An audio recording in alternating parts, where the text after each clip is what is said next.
Hello, welcome pen friends. Welcome to the final ink in the ink flight number 22 and the ink profiles. Today we're going to do, it's Three Oysters is the company name, and then it's Jade, which I think is just, this is the same word, but this is in English. So let's take a look at it over here too. This is it on the panel here. And then this was with my little playtime with the water effect, with the Nick Stewart technique that I've been having so much fun with. So let's dive right in because I got a lot to show you today. I got some interesting stuff that I worked on. But let's do the bath test. Mostly they've been coming out similar, but then I need to report back about Min Cobalt. It was different than the others. And you can just barely read any of that. I don't know if you could see where it says like bath test. I can read it. Of course, I know what's there too. But so this was a little bit different than the others where you could still read it and there was a lot of pigment left on the paper. So that was the Min Cobalt, which was yesterday's, and it was this dark blue, which, so that surprised me. It all but disappeared. Okay, so let's get right into our notebooks. This is the Rhodia Gold book, and we have a finished little spread here. Ta-da! Here's today's ink, this green. It's lighter, much lighter than Namsan was. This was more of a forest green, and this is much brighter. I just love it. I really do. Let's get in here and see how it did. I put it on Tomoe River paper, as I always do, and it had quite a bit of dark shading around the edges of some of it.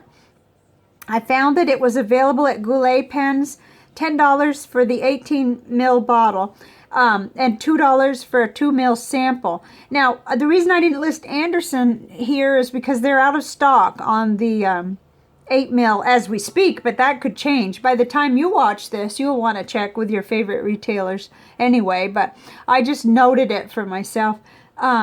I liked it especially in the stub nib. So this is the 1.1 millimeter Goulet stub, and I thought that was much better than the fine nib, although, you know, it worked a little bit on some papers. I really didn't like it. It lightened up enough that it changed what I loved about the ink, that's all. So let's go on and see a couple more notebooks so we can get to the the art part, the fun part. This is the Cafe Note. Tomoe River paper is in it, and it's by Nanami Paper Company, for those who are new. And I've got it on both sides. I've got it in the stub here, the 1.1, and then the fine nib on this side. And this is a special day. This is day 90 of me doing intermittent fasting. And the achievement is, you know, the first few days, I wasn't really totally low carb. I was struggling with that part. But I have been now 90 days doing at least a 16-hour fast every day, no exceptions. Sometimes, you know, sliding forward when I would start my next meal if, you know, something made me have to eat, say, at 5 o'clock. Well, but I have maintained at least a 16-hour fast every day for 90 days, which is, for me to do anything 90 days in a row, that's cool. Anyway, I don't want to get too far off topic. I really liked how it looked in here in the stub. And then I wasn't quite as happy with it. It wasn't an issue of the pen moving across the page. That was fine. It was that I didn't like it weakened the color. That's all. For me, and that's very personal, I know, but okay, let's look at it. It looks a little more vibrant in this notebook, I think, if I remember right. I just did this, so I should know. What was that? Oh, I think that there was a reason why I put A+. This ink had a meaning. Yes. Okay. The meaning for the ink, this is one of the ones in that series that is named after a Korean script that was published in 1446.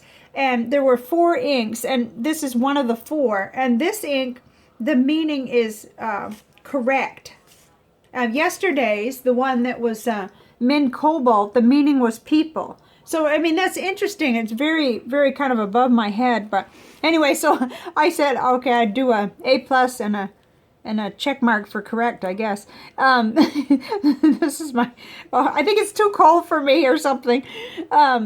This is the gratitude continuing. I had a morning full of paperwork, phone calls, everything I hate, but I got it all worked out, and there was people that were reasonable on the other end of the phone, and I was very grateful because I don't know if you all have noticed, but sometimes during holiday weeks, it's hard to even get a phone answered at some places. So anyway, we'll leave it at that, but I was really lucky. Now, what's next? Okay, next is all these paper samples, so we can try to get a closer look. This is Tomoe River paper, 52 gram.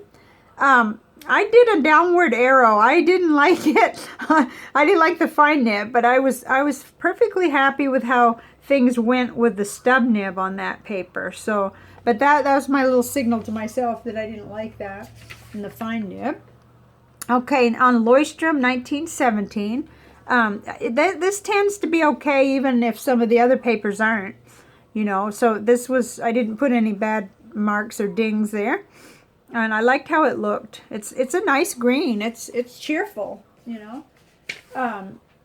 Oh, I made a mess on this paper. This is the Clairefontaine 90 gram, and I started to write Min Cobalt, so we get a little extra smear test there. And I distinctly remember that I didn't like this fine nib with this ink in either Clairefontaine. Don't think I liked it on Rhodia either. Yeah, another little arrow here on the Rhodia dot pad. I was perfectly okay with it in the stub, and then I just didn't like how it, you know, it's not disgusting or anything, so it's probably just me that I'm not used to such a fine line being read back, you know, reading back or whatever. Okay, here's CVS caliber paper, and I sound like a broken record probably, but you know, I liked it in the stub and I didn't like it in the fine nib. But you know, if you're used to fine and extra fine, this may be like a joy because it lightens and brightens the ink even more. So there is that aspect of it. Here's Office Depot College Rule paper. I think we're all done with these pages. They're all full. So for the next series, whenever that may be, we'll start over. It was nice and smooth in both nibs on this paper, and that I do find that quite often that's the case. So and it didn't look bad either, so that was good. Okay, we got quite a bit to look at here. If you remember, let's look at that. Oh, that looks like a rainbow. Let's look at that first, and then I'll get the panels down. Kind of yellowy, somewhat readable. Yeah, at this point it still is, barely, but it's yellow. That's what we found on a lot of them too, so. All right, let's look at panels, and then we're going to look at some unusual art. Well, I'm not sure you could call it art, but okay. Now, in this panel, I need to draw your attention to the lower left-hand corner here. That's where our ink of the day is, and then we'll do some other comparisons too, but when I did that initial panel, I wanted to see both of the greens by this company on the same panel. And I almost did a brand new panel, but it didn't seem necessary because all the green I own is on this panel and one other. So I can just show you in a minute by just kind of holding it and comparing the other panel. And then at the end, I'll show you what I did spend the time on to kind of compare all 7 inks.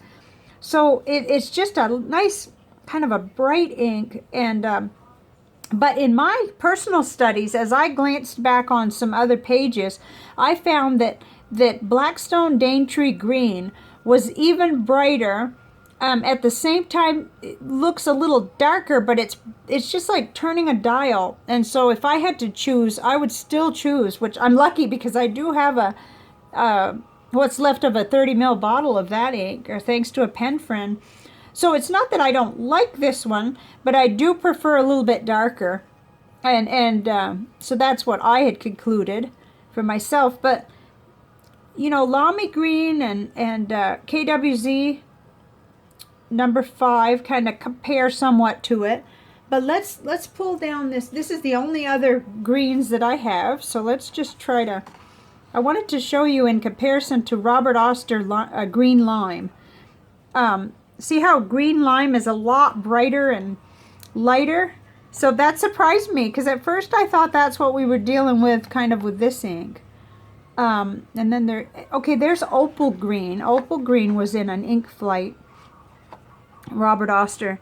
That has quite a few little similarities in the base ink colors, and yet that has that kind of reminds me of this ink too. So they're all so unique. There is Colorverse Sea of Tranquility. Let's compare, and then here's today's ink, the Jade. So I really just didn't have that many greens that fell anywhere close, but we could at least compare to what I have. And of course these are more blue greens on all three on the end there. So there's really no comparison. But this was really, it's a pretty one, and it came in, I think, as a second place in my mind, but we'll talk about that at the end. I'm really eager to show you something else. So I did show you this one in the beginning. This is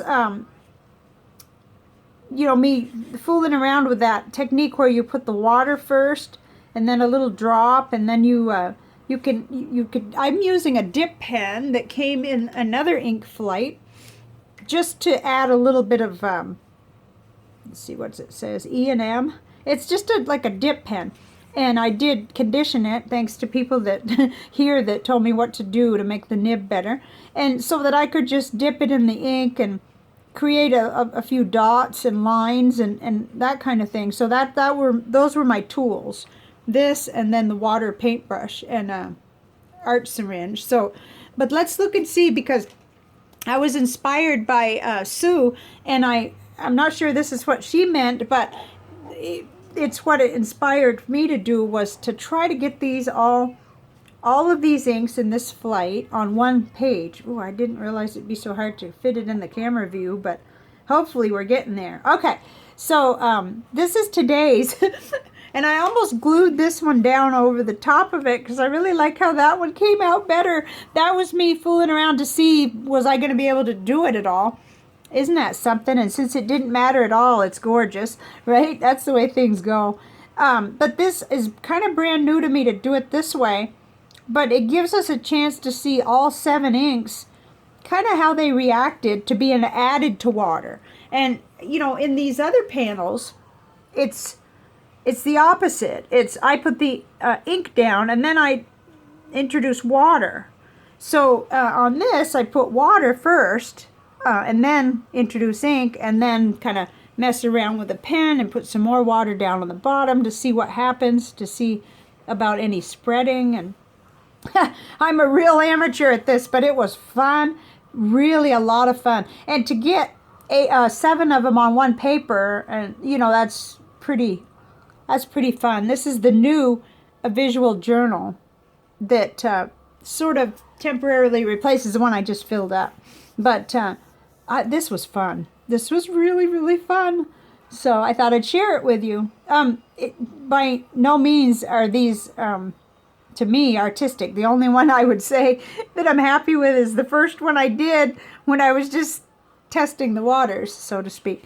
So that kind of concludes things. We have now studied pretty in depth 7 inks from 3 oysters from Korea, and you know, it's been really neat. Even though I'm not interested in purchasing any bottles of these inks, I am thrilled to know more about them and to have tested and written with them. And you know, it's probably even too soon for me to make real solid conclusions about them, but I do love the way they react with water. So I feel like they're, for my purposes, they're better for art. I have other inks I prefer for writing, but I think even that piece of information and the little residues that are left over, pretty much, you know, I don't have much ink left in these, you know, after running them through 2 pens and a bunch of tests and things. But it's enough for art, because you hardly have to have a drop, you know, to do different art techniques and fun things. So that is it for our ink profile series for right now because of the busy week coming up, the rest of the week. And what I'd like to revert to for a little while is some individual videos like I used to do. I've got a couple things in mind, and I won't pressure myself or put myself on a schedule for a while. And that way I'll be able to not be spread quite so thin. But this has been really enjoyable, and I'm thrilled to finish it, you know, before the Thanksgiving holiday, so that I'm kind of like not, you know, having it pending or, you know, waiting to see what some of these inks look like. It's great. Now, I had just one more thing before we go. I'm excited about this, and I thought I'd just share. We got some new stamps. Let's see, these are the 50-cent Forever stamps that I found. And I guess they're Birds of Winter, they're called, but they've got the chickadee, the cardinal, the blue jay, and the woodpecker. And these are all birds I saw growing up in Vermont all the time. All winter long, we'd feed the birds. And then I got the ones for the international too. I was kind of tired of the green ones, the same looking one all the time. And I noticed they had these with the poinsettia. And I thought, oh, they're so pretty. So, you know, in addition to some of the little ideas that I've been, you know, putting off for videos while we were doing ink profiles, I'm going to be writing letters too, and doing Christmas cards and other things. But you know, I can't stay away for more than a few days, so I'll be back. Don't worry. And I hope you have a wonderful rest of your week. And let me know what you think of these. You know, now that we've seen all 7 of them, do you have a favorite?